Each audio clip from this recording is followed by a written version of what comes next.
छत्तीसगढ़ सरकार एक बार फिर से तेंदुपत्ता संग्राहकों के लिए चरण पादुका योजना शुरू करने जा रही है। कांग्रेस सरकार ने इस योजना को बंद कर दिया था। अब इसे लेकर राजनीति भी तेज हो गई है। कांग्रेस ने इसे कमीशन पादुका योजना तक करा लिया है। क्या है ये पूरा मामला और क्यों इस पर हो रही है राजनीति, देखिए इस रिपोर्ट।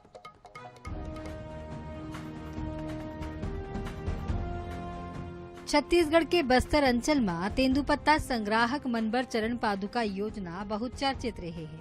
पूर्ववर्ती भाजपा सरकार में ये योजना के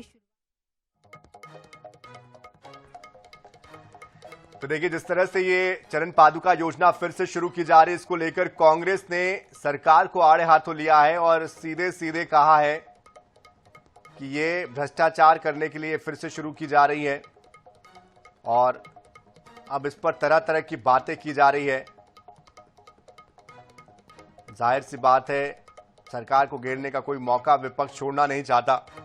हालांकि सरकार का अपना तर्क है और वो ट्रांसपेरेंसी की बात करती है, बस्तर के लोगों के हित की बात करती है और जो आदिवासी क्षेत्र है जहां पर तेंदुपत्ता संग्राहकों के लिए चरण पादुका दी जाती है, उसको लेकर उन्होंने चिंता भी जाहिर की है। तो देखिए, आमने सामने पक्ष और विपक्ष जरूर है, लेकिन इन सब के बीच चरण पादुका को लेकर ग्रामीणों को, आदिवासियों को इंतजार जरूर रहता है।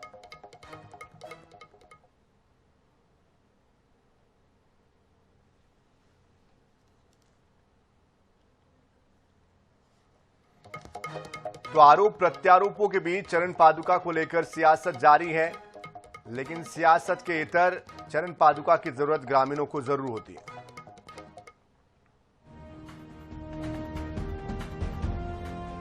छत्तीसगढ़ के बस्तर अंचल में तेंदुपत्ता संग्राहकों के लिए चरण पादुका योजना बेहद चर्चित रही।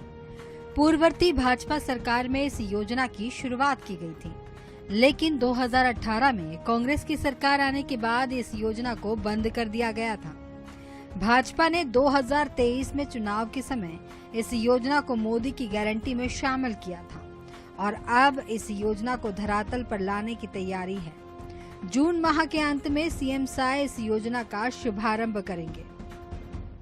चरण पादुका जो हमारे तेंदुपत्ता संग्राहकों को दिया जाता था, उसको फिर से प्रारंभ करके इस बात का संदेश दिया है कि हम अपने वनवासी भाइयों के हर दृष्टि से उनकी रक्षा करने के दृष्टि से और उनके जो भी योजना है उस योजना को हम बेहतर तरीके से क्रियान्वित करेंगे। इस माह के अंतिम तारीख तक हम चरण पादुका वितरण का कार्यक्रम चालू करेंगे और माननीय मुख्यमंत्री जी उस कार्यक्रम का शुभारंभ करेंगे। दूसरी ओर कांग्रेस एक बार फिर इस योजना का विरोध कर रही है।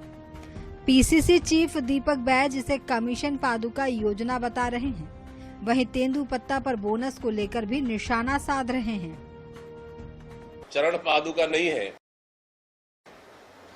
ये कमीशन पादुका है। ये चरण पादुका भारतीय जनता पार्टी का सबसे पसंदीदा योजना बन गई है। गरीब आदिवासियों को एक पैर में 8 नंबर का जूता, दूसरा पैर में 9 नंबर का जूता। ये कमीशन का खेल है। पूरे 15 साल में इनके कमीशन को खेल को हम लोगों ने देखे। हमारी सरकार आई, हम लोगों ने सीधा बंद कर दी। तेंदुपत्ता संग्राहक बेहद विपरीत परिस्थितियों में वनों के भीतर जाकर तेंदुपत्ता लाते हैं। यही वजह है कि उन्हें चप्पल और जूते देने चरण पादुका योजना की शुरुआत भी की गई थी। अब भाजपा सरकार एक बार फिर इसे शुरू करने जा रही है। ऐसे में उम्मीद की जा सकती है कि चरण पादुका का वितरण सही ढंग से हो और वास्तविक लोगों को योजना का लाभ मिले। गौरव शर्मा, INH 24/7, रायपुर।